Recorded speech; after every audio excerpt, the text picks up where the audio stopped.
কম করো প্রিয়। তোমরা যে বাংলাদেশের ক্রিকেটটার পিছন মারতে চাইতেছো সেটা তোমাদের ব্যাটিং বোলিং আর ফিল্ডিং দেখলে বোঝা যায় প্রিয়। দিনের পর দিন বছরের পর বছর এরকম জঘন্য ক্রিকেট খেলিয়া মাঝে মধ্যে 20টা 30টা করে রান লইয়া নিজের স্থানটাকে কিভাবে পাকাপোক্ত করবা ওই খেলাই তোমাদের দেখছি। তোমাদের ভেতরে আর যাই থাকুক, দলকে কেমনে করে জিতাইতে হবে সেটার মানসিকতা তোমাদের ভেতরে নাই। তোমরা সিকান্দার রাজাকে কখনো দেখো নাই, এবিডি ভিলিয়ার্স কে দেখো নাই, ক্রিস গেলকে দেখো নাই, তোমরা ব্রায়ান লারা যুক্ত বাদ, সচিন টেন্ডুলকাররা বাদ। আমরা কিতা পাইছি জানুনি? আমরা পাইছি তাওহিদ হৃদয়। আরব আমিরাতের লোক একটা হাফ সেঞ্চুরি সে করতে পারে নাই, এবং পাকিস্তানে গতকালকে মনে করে যে সে 22টা বল খাইয়া 77 স্ট্রাইক রেটে 17টা রান নিছে। একটা প্লেয়ার মিডল অর্ডারে আইসা কোন জঘন্য লেভেলের ব্যাটিং করলে টিমের কি অবস্থায় চিন্তা করো।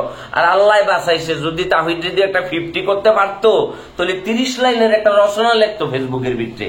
গর্বিত ডাবিয়ান, তার উপর আবার ইন্টারন্যাশনাল খেলোয়াড়, তার উপর আবার তামিম ইকবালের কাছের ছোট ভাই রিশাদ হোসেন।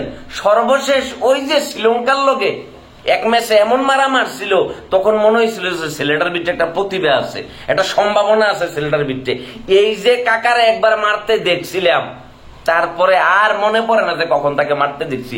এই 1.5-2 বছরে রিশাদ হোসেনের উচিত ছিল ব্যাটিংটার একটু কি ইমপ্রুভ করা, কিন্তু সেই ইমপ্রুভটা করে নাই। বোলিং এ লিগে যতটা ভালো বল করছে তার সাথে জঘন্য লেভেলের বোলিং করছে। বাদশা মিমের কথা কিটা কমু, পারফরমেন্সের বেলা ঠন ঠন।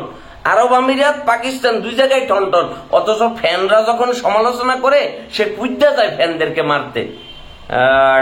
নির্ভূতের নাম মিয়া গান কেন কুত্তে এখন তাই না, জজের উকিল নাম রাখি বহুরিছ। পারফরমেন্স করতে পারতেন না, আবার কি অডিয়েন্সরা ফ্যানরা সমালোচনা করলে তারে মাইর বেল্লাই বলি যাইবা কেন? তারে বাদ দা, মাইদুল ইসলাম অঙ্কন আছে না, তারে যদি দলে রাখা হইতো বেটার পারফরমেন্স পাইতেন। তারপরে সে নুরুল হাসান সোহান, তাকে যদি দলে রাখা হইতো এর চেয়ে আরো বেটার পারফরমেন্স পাইতেন। আর কিটা কমু, বলার মতো কোনো অবস্থা আছে? জাকের আলী অনিকের ক্রিকেটীয় মাইন্ডসেট বরাবরই আছে। আপনারা বল টল খাইয়া বাজে একটা অবস্থা সিচুয়েশন করে দিয়ে যাবেন, বলারদের লোকে খেলতে হবে কার? জাকের আলী অনিকের। সে না মাইরা করবোটা কি? কিছু করার আছে? তানজিদ হাসান তামিম আমাদের টপ অর্ডার এই মুহূর্তে বাংলাদেশে। টি-20 ক্রিকেটীয় মাইন্ডসেট যদি কোনো প্লেয়ারের থাকে সেটা হচ্ছে এই তানজিদ হাসান তামিম, আমাদের জুনিয়র তামিম। সে যতক্ষণ উইকেটে টিকে থাকবে ততক্ষণ কিন্তু রান হবে, এটা অস্বীকার করার কোনো সুযোগ নাই।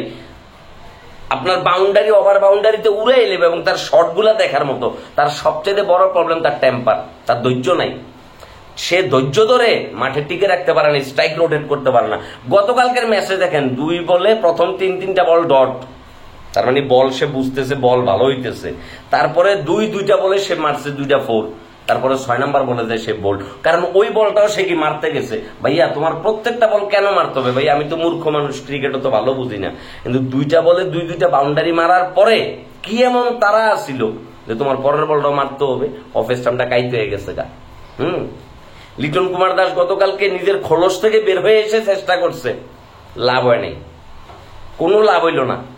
আপনি কার কথা বলবেন? আর শাক বাহাদির কথা কয়ে লাভ নাই। ওরে বাবা রে, ওরে বাবা, ওরে বাবা রে, জ্যাক ক্যালিসের আব্বা এই লেভেলের অলরাউন্ডার বাংলার বুকে আর কখনো জন্মায় না। বাংলা বাদ পুরো ক্রিকেটের ইতিহাসে এই ধরনের অলরাউন্ডার কিন্তু আর কখনোই পাওয়া যাবে না, সেটা আমাদের শাক মাহাদি। বোলিং এ যেমন দুর্দান্ত বাজে, ব্যাটিংও সেমন দুর্দান্ত বাজে। মানে ক্রিকেটটা সাইডা দিয়া তোমরা ক্রিকেটের আর ক্ষতি করো না ভাইয়া।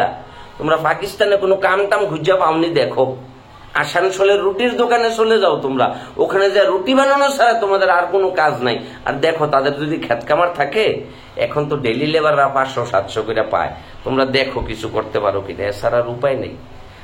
ম্যাচ যে জিততে হবে মানসিকতাই তোমাদের নাই। তোমাদের জীবনের একমাত্র টার্গেট যে কোনো মতে 20-30টা রান কইরা দলের ভিতরে টিকা থাকতে হবে, আর মাসে মাসে মাল দিগন্ত হবে, বোনাস টিএ ডিএ, সেই সাথে গাড়ি বাড়ি নারী শপিং সবই তো আছে। চালাইতে থাকবো ভাইয়া। ক্রিকেটটা আকাশ ভরা তারা দেখাইলেছ। বাংলাদেশের মানুষ যেদিন ফুটবলটা আরো ভালো করে ভালোবাসা শুরু করবে, সেদিন তোমাদেরকে বাল দিয়েও পুষবে না। গরিবের কথা বাস হইলে বলবে, মাথায় রেখো।